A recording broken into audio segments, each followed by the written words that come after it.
From humble beginnings to global prominence, Professor Musa Manzi's remarkable journey epitomizes resilience and determination. At the age of just 15, he embarked on a 500-kilometer journey with 100 rands loan from his mother to travel to the University of Wits. He arrived at Wits without knowledge that he had to apply first before being enrolled. He was helped by a stranger who took pity on him in this predicament, and he went on to receive distinctions for his Matric subjects, including 100% for maths and 98% for physics.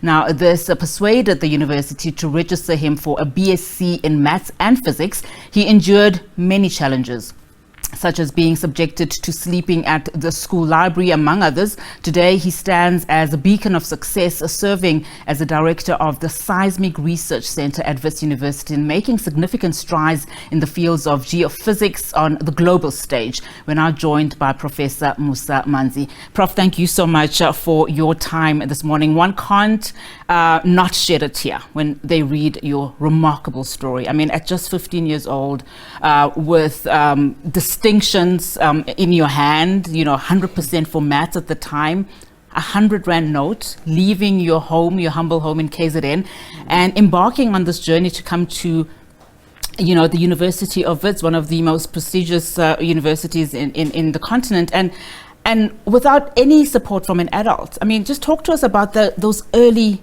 beginnings and the courage that you had to embark on that journey. Nancy, thanks so much for having me on the studio, and of course to the listeners and the viewers, greetings. Sure, where do we start? I mean, it's the sad reality is that my story is not unique in South Africa, and that's sad. What's unique is the achievements, of course, that I've achieved and becoming a professor, but the reality, there are kids that have gone through the most. And when I look around, I'm like, my story is even nothing. And that's what keeps me awake at night. And like, how can I change it? So, and that's the side story. And that's something that we need to work on. Anyway, in terms of where I come from, it's so easy when you're a professor, you've achieved a lot. We only talk about the successes and we don't focus about our failures. I failed a lot in my life and I dropped out of school.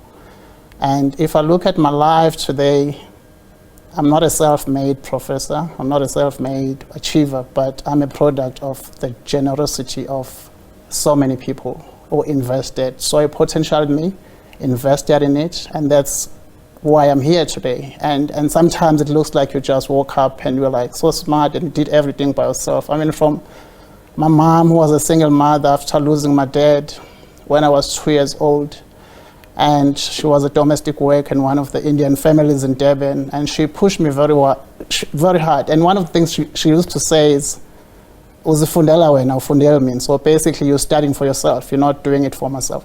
And when my mother passed away, just a year before I graduated, I was reminded of those words that she never saw any successes. She never saw any of my achievements.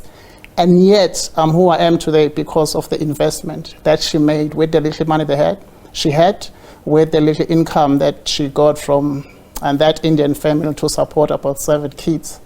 And it started when I was young, when I dropped out of school. My siblings went to school, they dropped out, and they went to look for small jobs, piece jobs, gardening, cleaners. But for some reasons, I don't think I was smart, but I stayed on at school, and I dropped out because I was a good musician at school.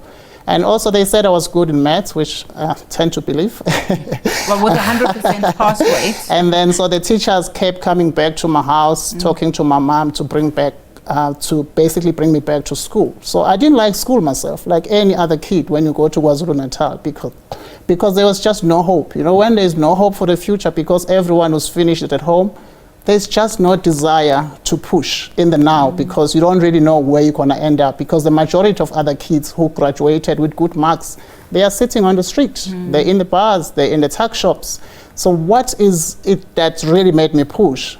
I think it's because of the investment that people made in me. And eventually, of course, I finished my lower primary, I go to the university, we told we can't do maths higher grade. Mabayana High School, by the way, I'm proud of the school in Dwedwe.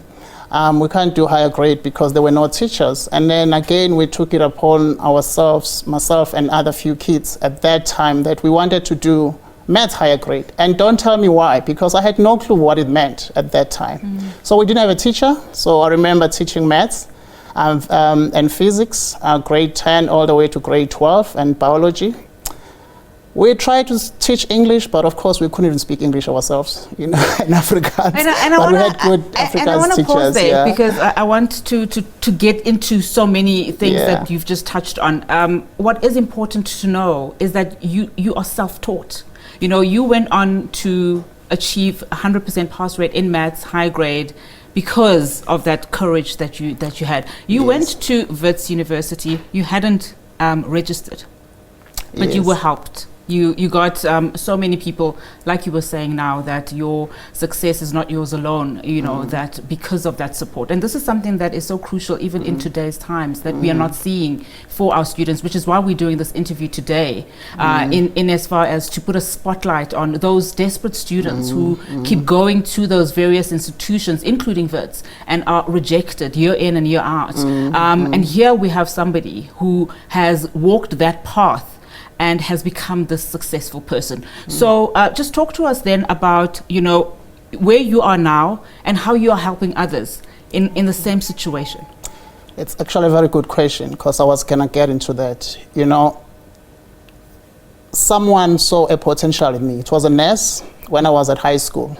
Took me to paid for my Saturday classes, because I wasn't really getting good education in my school because they were not good teachers. So I attended Saturday classes, and then when I finished, I go to the University of Witwatersrand with my bags, not knowing I should have applied. I get in there. Again, a man saw me sitting there. He's like, "Why are you sitting?" I'm like, "I'm here to start." I'm like, "Did you apply?" I'm like, "No, I didn't even know how to use a computer." And then he helped me, found out I had 6 distinctions. Of course, they registered me at Wits, and I suffered. First year, I didn't have a residence. I slept in the libraries. At some stage, I slept at Park Station. And then, of course, fast forward, and then people saw potential in me. I passed, and then though I was old, I was adopted by a white family through a friend of mine who was in my class. Then they took care of me, paid for my fees, and also brought my nieces because my sister had passed away. So looking into that, there are people who sacrificed their homes, their money, and anything, their peace. Because sometimes if you bring a child in a family, there's always a rift between their kids and yours. But they make the sacrifice, so they open doors for me. So now, in South Africa, I often say, it's then all of us, if you are out there, you're listening, if you've been given that opportunities, those doors have been opened, it's not enough to sit there and celebrate your successes.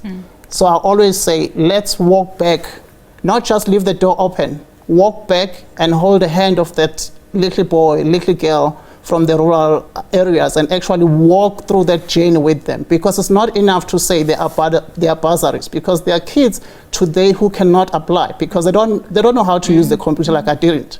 So as a result of that, I established a foundation called Dr. Musa Manzi Foundation, whereby it talks about really exploring for hidden talents. Because for me, is now I have a beautiful home, I have beautiful kids, I travel the world. I can sit here comfortably and say, you know what, open doors, create bursaries. But what I'm saying is, let's keep those doors open, and not only that, walk back to our communities and find those kids and try to usher them and walk with them through the same doors of opportunity that were open for us. Dr. Musa Manzi, we're out of time, unfortunately. But very quickly, you see what is currently happening in as far as our students are concerned at this moment in time.